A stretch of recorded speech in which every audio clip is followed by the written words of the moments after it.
mikasika kosa ny fampiasana ireny fitehirizam-bola any anatin'ny telefona ireny kosa ary. Mahakasika izay indrindra dia efa miditra amin'ny fampiasana ireny banky na fitehirizam-bola amin'ny telefona ireny ihany koa ny ministeran'ny angovo sy ny rano ary ny koranafo manomboka amin'ny taona sy 2024 io dia eo aloha amin'ny alalan'izay banky telefona izay avokoa ny karaha mampiasa eo anivon'ity ministera ity izy ity moa zany dia fiaraha-miasa eo anivon'ny ministera ny fifandraisan-davitra sy ny posta amin'ity ministera ny angovo sy ny koranafo ary ny rano ity vita androany moa ny fifanovatsony teo amin'ny rotota. Maro ny voka-dratsy ateraky ny fikaraana lela-vola antony mahatonga ny ankamaroan'ny olona amin'izao fotoana miditra amin'ireny karazana fitehirizam-bola an telefona ireny. Azo antoka tsy ahina overy ary mora ny sarany na tsy misy mihitsy aza raha ity karazana banky evokarin'ny ministera ny fifandraisan-davitra sy ny posta ity.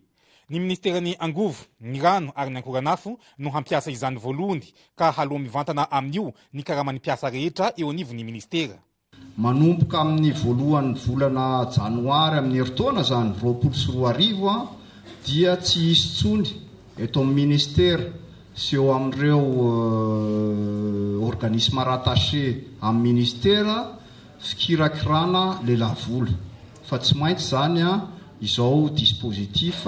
izao no ampiasaina ny fikirakirana ny lelavola na zany ny karaha mampiasa fandoavana ny karaha mampiasa na zany ny fandoavana an'ireo indemnité isan-karazany satria misy indemnité isan-karazany rehefa mandeha mission ny mpiasantsika